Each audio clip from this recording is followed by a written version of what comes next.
दोस्तों देख सकते हैं मेरे पास है अभी एसबीआई का केवाईसी अपडेशन फॉर्म। तो आज की इस वीडियो में इसी के बारे में बताऊंगा। अब इसकी ज़रूरत क्यों पड़ती है, जैसे मान लीजिए कि अगर आप ब्रांच में गए, कुछ पैसे निकालना है या फिर पैसा जमा करना है, तो ब्रांच में आपसे मैनेजर कहता है कि आपको अभी केवाईसी करवाना पड़ेगा, तभी आप पैसे निकाल पाएंगे या फिर पैसे जमा कर पाएंगे।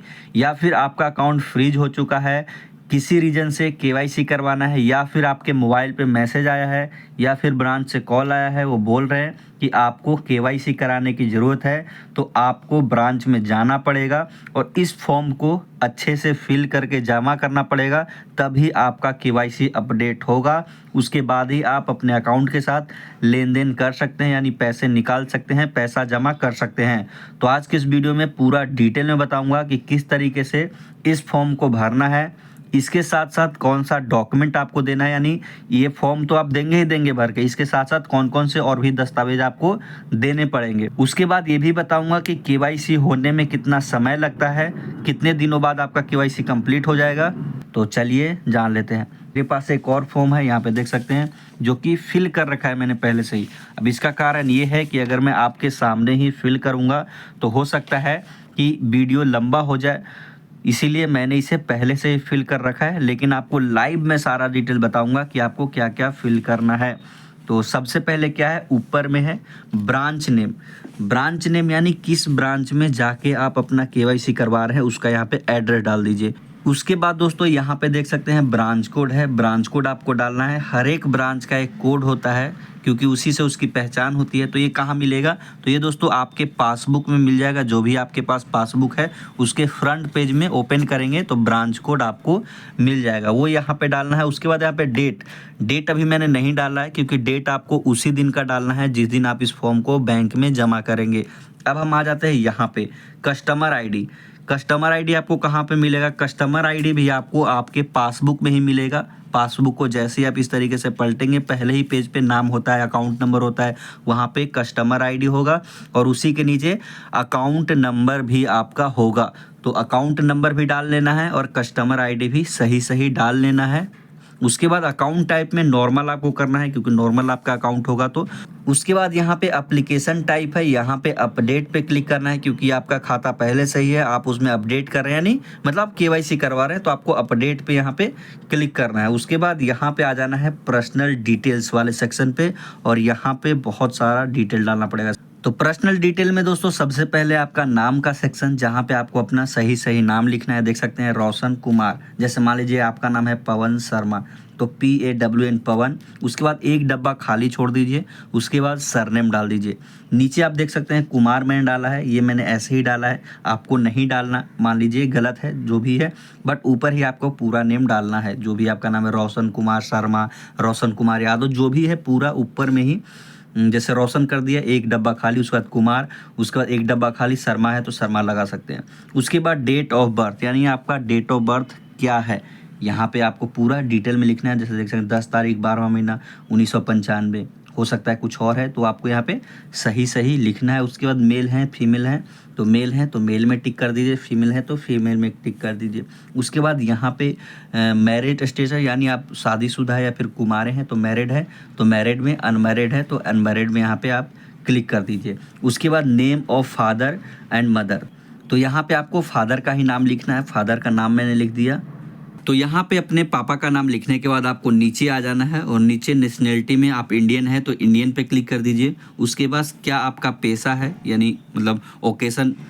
उसके बाद यहाँ पे आ जाता है ऑक्यूपेशन। उसके बाद यहाँ पे आएंगे तो ऑक्यूपेशन, यानी आपका क्या पेशा है, सर्विस है, प्राइवेट सेक्टर है, पब्लिक सेक्टर है, गवर्नमेंट सेक्टर, मतलब कहाँ आप जॉब करते हैं। अगर गवर्नमेंट है तो गवर्नमेंट जॉब करते हैं तो गवर्नमेंट में लगा दीजिए, प्राइवेट सेक्टर तो प्राइवेट, और अदर्स तो अदर्स में आप लगा सकते हैं, यानी आप कुछ नहीं करते तो अदर्स में भी आप लगा सकते हैं। उसके बाद मंथली इनकम, महीने में आप कितना कमाते हैं, यहाँ पे आपको डालना है। मैंने 12,000 डाल रखा है, आपका जितना भी मंथली इनकम है वो आप यहाँ पे डाल सकते हैं।